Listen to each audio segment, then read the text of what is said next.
last year, and then we get to hear from our executive directors.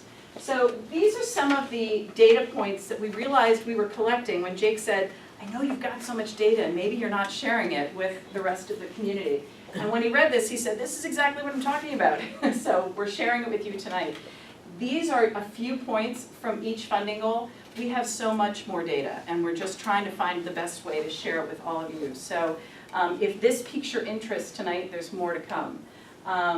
Basic Needs New Covenant Center is a new organization that we funded with a small grant, and they are essentially a food pantry, and they help those who are often homeless and food insecure in Stamford.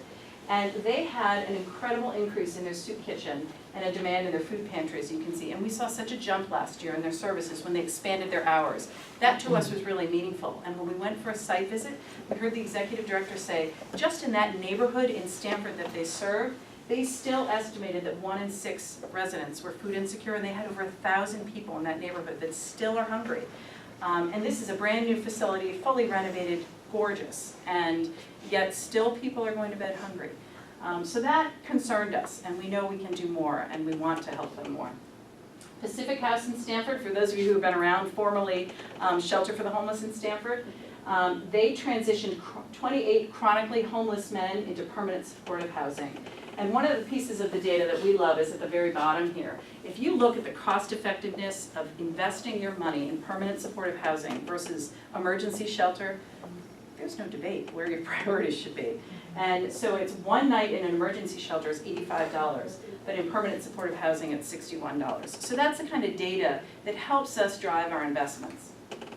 Self-sufficiency, we look at liberation programs. They provide services for those who are addicted and substance abusing. So with our grant last year, they were able to hire a part-time psychiatric APRN to help with their inpatient recoveries who also suffer from mental health issues. And of course, no one was surprised when they found that a huge percentage of their clients did need this help, and 75% were successfully stabilized when they left the inpatient treatment program. That to us is a good use of our money. Neighbors Link is one of our younger grantees too. We started with a small grant. They're now 5 years old, and we've been funding them for 4 years with a large grant. And I love the collaboration. They're a great example of what you can do when you work together. With family centers, who we also fund with a large grant, they realized that their ESL clients, the parents, were not participating in parent-teacher conferences, weren't able to figure out what was going on with their kids academically. When Neighbors Link got a translator to come to the parent-teacher conferences, and they got rides for the families to come, parents could meaningfully participate with their kids, and it makes everyone stronger and better. The kids' performance jumped. As you can see, they piloted the program at Newfield Elementary School in Stamford. The highest in the district was the leap in proficiency, 49% to 67%, and now they're going to be expanding this pilot program to other schools in Stamford. Really exciting work going on, and we're so proud to be supporting it. The last one, Youth Success. As you can see from the handout, this is our biggest one. People love to fund kids. As I just said to Mark, puppies, kittens, and kids. That's what they want to fund. So this is always one that is very popular, and there are so many wonderful, engaging programs going on. Domus has an after-school program called Lion's Den, and Trailblazers Academy.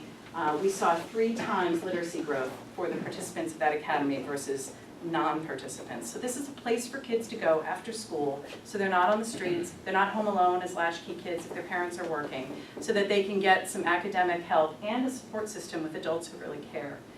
We also support Carver for their after-school youth development program, and Carver is seeing incredible returns right now, way above the district in Norwalk. I mean, as you can see, these amazing results, 100% of their students graduate to the next level, graduate and go to college. It's really impressive results, and when you go in there, you just feel the love from Nalva Peterkin, because she's an amazing executive director there. It's really a great organization. Child Guidance of Southern Connecticut is one that has been close to our heartstrings because they have an office right here in Darien, and we are trying to monitor their wait list and make sure that we are on top of how they're doing, how many calls they're getting. 2 years ago, we saw the calls nearly double just from Darien kids for this emergency psychiatric hotline. That was alarming to us. And here you're seeing 674 kids in 2015 from the towns in our area. And these are kids with emergency psychiatric services. We did have a teen suicide here 2 years ago, and they were the first ones called to the school. So we're incredibly lucky to have this resource, and our grant money goes to support that hotline. In 2016, our grant to Inspirica again funded a new program. We love trying out pilot programs. These are programs that a lot of people wouldn't know to invest in, and we want to try to achieve some success in new areas. So this was a collaboration, which Mark Jaffe was a part of actually. This was the Child Care Learning Center, St. Joe's Parenting Center, and Inspirica, collaborating with children 0 to 5 in their homelessness program, and really trying to get these kids, again, a good launch in their lives. So we're really looking forward to seeing the results. This is your first year, I think, in this program that you're finishing up, so we're going to be looking for the returns on that. How do we assess results? We adopted a model in 2015 called RBA. So for those of you in the financial sector, results-based accountability and ROI is what you talk about, but it's not often brought to nonprofits. And so in the past few years, the nonprofit sector has really been adopting an RBA approach, and we did that too. So we've aligned our grant applications with other funders in this community because we don't want to be too onerous to nonprofits, but we're trying to ask the same questions others do so that we can get the same kind of answers, so we can all compare the same data. The RBA essentially uses 3 questions. How much did you do? How well did you do it? And then is anyone better off? Isn't that what we really all want to know at the end of the day? Here's our rubric. It's in your handout, so I won't spend too much time going into it, but we really take a deep dive into helping a nonprofit to analyze their results in a way that we can share with our community to educate everyone so that hopefully it can increase support for that organization. We're not patriarchal about this. We're not telling a nonprofit this is what you need to measure. They know best what their business is, but we want them to tell us what they're best able to measure and then give us those answers and share with us their data, good or bad. Again, we're in it with them. We're supportive funders. When I first came here, I had a nonprofit director say that to me. You guys are supportive funders. You're kind of in the weeds with us. You're not going to dump us if the going gets tough. You're going to help us to find a way to overcome it or maybe find another strategy to address the problem. And that's what I love most about what we do at the Community Fund is that we're really in the thick of it. We want our nonprofit grantees to succeed. So our evaluation criteria, this again is a lot of information, and I hope you look at it on your own when you go home for your nighttime reading. But this is how we rate our nonprofit organizations. It's on a 24-point quantitative scale. So there are 6 factors, and each is rated on a scale of 1 to 4. So every nonprofit essentially gets a number from their panel, and these are the criteria that we use to rate them. So it is a very intentional, deliberate process. And then the last slide I wanted to share with you, because people always ask me, what could you do if you had more money? And so we asked our nonprofits who are here today to give us a wish list, and we've asked other agencies over the years to give us their wish list too. So these are some of the items on the wish list that we would love to be able to help if we had more to give. And some of them are, as you're going to hear from our guests tonight, they're really engaging in innovative practices that are groundbreaking and some of them quite unique in our country, especially with what Laurel House is doing with the Resources to Recover and their cognitive work with those suffering from mental illness. So we are thrilled to be able to have this knowledge, and we want to share it with our community. So I'm pleased to have this be our first investor forum tonight where we're sharing it with you. And I hope that this is the beginning of a journey for all of you. And if you are more interested, you'd like to be part of our grant review process, I hope you join our grant review team. Let us know, because it's a great way to learn about the local landscape and to get more involved in our community. And it also feels great to be really helping nonprofits in a meaningful way instead of throwing your money at a problem and hoping it makes a difference. This is a much more intentional way. So with that, we're going to save the questions until the end, but I would like to jump into having our first speaker, who is Jeanette. Jeanette is unfortunately suffering from a little illness with a recent fall, so she's going to come up here.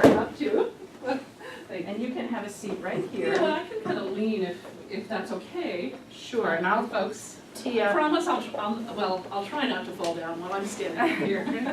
But Okay, I'll tee you up here. Do you want the clicker or do you want me to do it for you? either one. There you go. Okay. Are we up or down? The button on the right. There you go. There we go. Okay, so hello everyone, and I'd like to say thank you to Carrie. You know, often I'm doing a presentation to her group, And I think it's the first time I've really seen a comprehensive presentation of the work they do, and I see it every day in what they ask of us, but it really is a partnership. And when we talk about community partners, we're not afraid to ask for advice from our funders like Carrie, because they're willing to listen and say, here's what we know about how we can help you better. And I think a lot of what I'm talking about here is about building partnerships in the community to really have a substantial difference, make a substantial difference and make a change. So when they asked me, and I am honored to be here tonight, to talk about what we did, I really went back to our strategic plan and pulled from our annual report that we just presented to our board of directors for last year. I only pulled out the segments that I felt were more relevant to the impact you wanted to see. But the whole idea of driving an organization strategically really reflects what the funders here expect of us, and they helped us develop our first real strategic plan, and we're about to finish our third year and start a second phase, which has helped us as an organization. So this is our quick impact report in the last year. So I thought I'd start with what are the issues. In Fairfield County, a lot of people don't realize that on any given night there's 886 homeless people sleeping on the streets, and that's just in Fairfield County, Connecticut.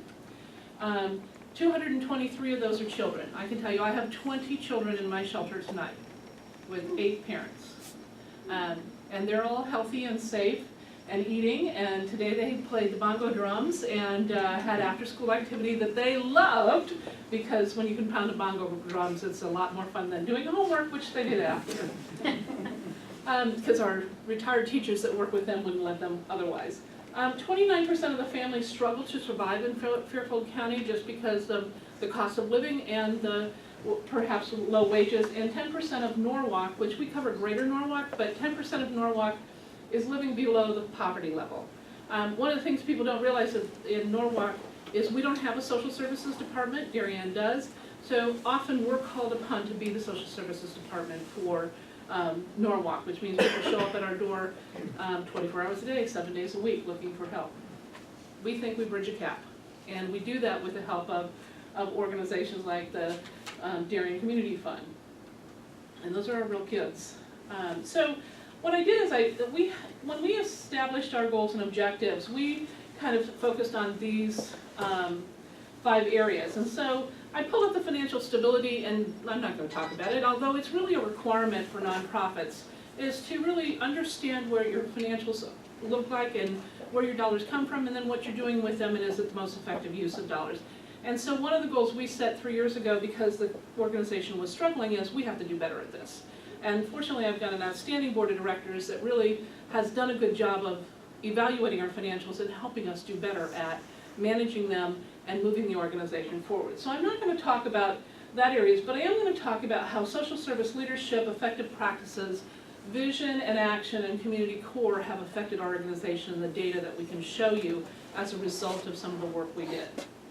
So social service leadership we think is important because when we're in the community and we're engaged with the community, we can hear what the issues are, we can be part of the solution. You saw me, my husband have to help me have a hand up because of my little hand and knee that's not working from falling down. And that's what we say, is we give people a hand up, but we can only do that in partnership with the community.